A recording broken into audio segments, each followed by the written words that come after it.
Comprenons-nous qu'il y a une chose dont nous devons tenir compte, que ce nouvel Israël a reçu une mission pour toutes les nations et qu'il y a un grand prix à payer pour cela. Tout le royaume de Satan est opposé à cela. Si nous devenons simplement une petite secte locale, tranquille, qui accepte des compromis, tout ira bien. L'ennemi ne s'inquiétera pas si nous vivons simplement dans nos propres murs et nos portes fermées, et le monde ne nous troublera pas. Il nous laissera en paix. Mais si nous nous élevons sur ce niveau céleste pour embrasser tous les hommes en Christ, nous verrons que le monde nous est opposé, que l'ennemi lutte contre nous. Vous et moi, nous devrions comprendre cela en notre jour, comme personne ne l'a encore jamais compris. Ne voyons-nous pas ce qui arrive dans les nations? Il ne reste pas un seul missionnaire. Il n'est plus possible à personne d'entrer dans des pays, en particulier l'Orient, où on peut partager sa foi. Le peuple chrétien en est chassé. Pour la plupart, beaucoup sont exterminés, tués pour leur foi. Et ces mêmes choses se produisent dans d'autres parties du monde. On a essayé de chasser les missionnaires. Pourquoi? Le royaume de Satan ne veut pas que Jésus pénètre dans le monde. Il y a eu littéralement des milliers de martyrs pour Jésus-Christ dans des pays où le christianisme était banni. Beaucoup d'autres dans les parties du monde un peu moins connues. Il n'a jamais existé quelque chose de semblable auparavant.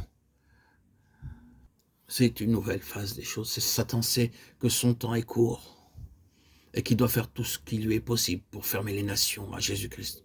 Ah, il y a un tel prix lié à cette mission universelle. Étienne en est le grand exemple. Le dessein de Christ et de son Église, du cep et des sarments, est d'apporter la vie à tous les hommes dans le monde tout entier et ne pas être fermé sur lui-même, s'installer, construire des édifices pour rester enfermé dans ses propres retranchements. Je me demande si cela est réellement vrai de l'Église d'aujourd'hui. Ne pensons-nous pas que l'Église chrétienne elle-même soit coupable à cet égard? Elle n'apporte pas réellement la vie aux nations. Il y a beaucoup de lieux appelés une Église qui n'apportent pas la vie dans leur petite localité elle-même. Et c'est là une contradiction de Christ. Il est très facile de penser à cela objectivement. Cela doit toucher chacun d'entre nous. Quelle est la preuve que Christ est en vous et en moi? Il n'y a qu'une seule preuve. C'est que d'autres reçoivent la vie de Christ par nous, que nous apportons la vie de Christ aux autres. Il faut que lorsque ceux qui ont faim et qui sont dans le besoin viennent à nous, ils éprouvent le toucher de la vie.